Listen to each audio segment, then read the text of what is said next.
Guys, atong topic ni karon kay the genetic basis of cancer. So unsa din ang cancer?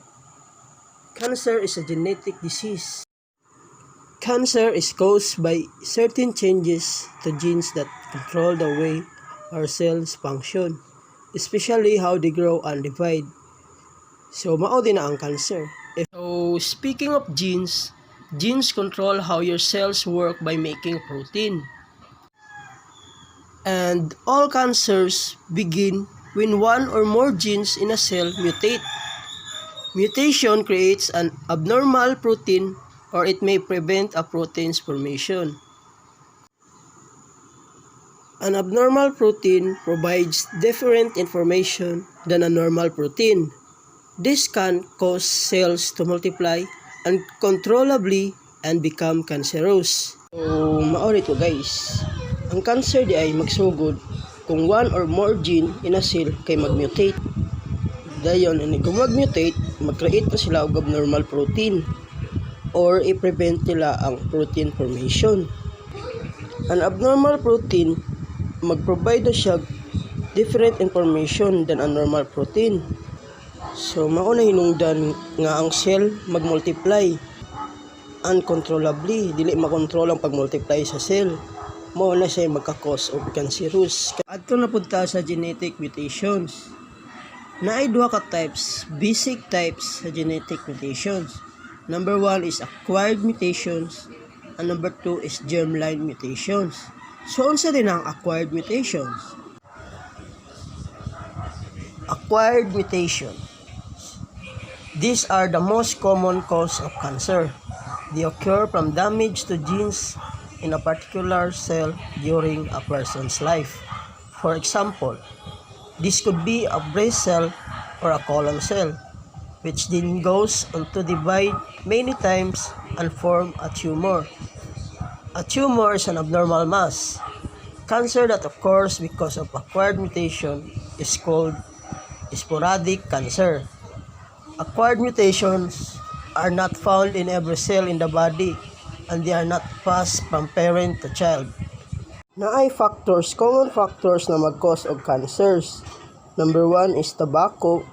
Number 2 is ultraviolet rays. Number 3, viruses. Ug number 4, age, ang katigulangon. So, kabalo mi kita nga ang tobacco ug ultraviolet rays makakos ni siya og cancer. Labi na ang tobacco.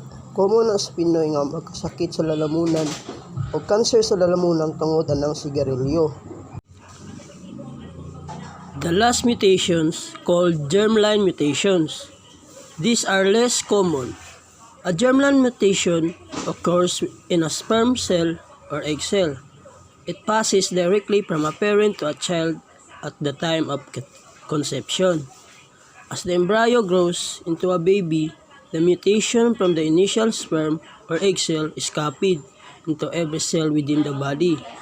Because the mutation affects reproductive cells, can pass from generation to generation. Cancer caused by germline mutations is called inherited cancer. It accounts for about 5% to 20% of all cancers. Tumor suppressor genes.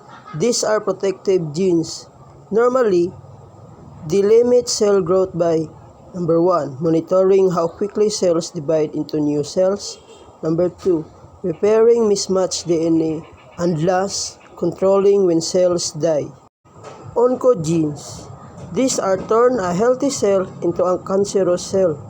Mutations in these genes are not known to be inherited.